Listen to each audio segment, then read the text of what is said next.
My Democrat colleagues say none of this is relevant because Joe Biden wasn't vice president while his family did these shady deals. Turns out that's complete and total bull. It's a lie. Hunter Biden referred to access to his father as the keys to his family's only asset. Those words are going to come back and haunt Hunter Biden and his family forever. And that was South Carolina Congresswoman Nancy Mace during the first impeachment inquiry hearing yesterday. House Oversight Committee Chairman James Comer now issuing subpoenas for the personal and business bank records for Hunter Biden and his uncle, Joe's brother, Jim Biden. Joining me right now is North Dakota Congressman Kelly Armstrong. He is a member of the House Oversight Committee. Congressman, thanks very much for being here this morning. We have a lot to talk about today, and I certainly want to get into the budget issues, but let's start here.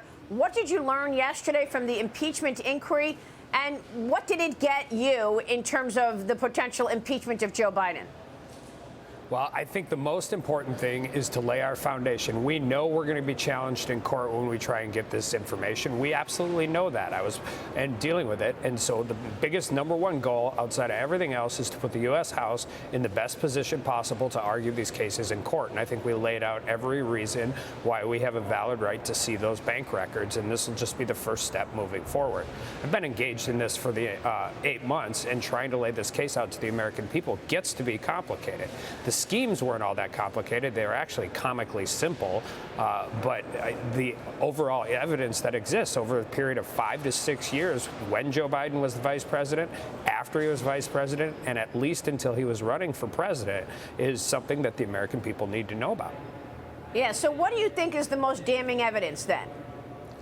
Well, I think the answer that we had Hunter Biden and his uncle Jim Biden negotiating an oil and gas deal between the Chinese Communist Party and Russia, and using the vice president as a mechanism for a shakedown on these people when they weren't getting paid. And again, that entire scheme started when Joe Biden was vice president, continued while he was out of office, and continued up until the end while he was running for the presidency. But we have to get the bank records. We have to see where this all goes. And then the bottom line is if Joe Biden knew about, helped, or encouraged in any way his son negotiating deals that are against the United States interests, the American people need to know. Yeah, for sure. So we've got those emails that you just referred to. The Oversight Committee also released newly surfaced WhatsApp messages Hunter Biden sent his Uncle James in 2018. He writes, "You've been drawn into something purely for the purpose of protecting Dad." So there's these emails. You also obviously have the 176 suspicious activity reports from the banks, and you have this 20 shell company situation. Why would a sitting vice president set up 20 shell companies, and why did those shell companies receive millions of dollars from foreign adversaries? What were they being paid for, Congressman? Well, they have yet to tell us one single legitimate business purpose, and there is no legitimate business reason to set companies up this way. I mean, you just said it, 100 and some odd SARS events, and money moving from one shell company to another almost as immediately as it gets in. They're set up to hide and try and blur the lines of where the money is coming from and where the money is going. It's the only reason to do that. So we have to continue to follow the money trail, because the influence and the benefit doesn't have to directly go to him. If he's engaged or knew about it in any way, that's a crime. And if your defense to that crime is, oh, we knew what our son was doing, we weren't selling influence, we were selling the appearance of influence, well, your defense to a crime is actually called international fraud. So we're going to continue down this path. We're going to keep moving forward, and we're going to try and shed a light on this for the American people, because the agencies in charge of investigating this didn't do a thing. Yeah, it seems like a cover-up there as well, which is, I know, also an investigation that's underway. But have you identified policy changes that Joe Biden made that he perhaps would have gotten paid for? So, for example, I keep bringing up the China Initiative because I remember the China Initiative during the Trump administration, where we actually saw indictments happening for people that were selling intellectual property to Beijing, sharing intellectual property secrets to the Communist Party, and they were getting paid for it. Mike Pompeo shut down the embassy in Texas. He was going to shut down the embassy in San Francisco, all for the same reason and for the surveillance Are you saying that Joe Biden was actually making policy decisions to benefit China and then pocketing the money?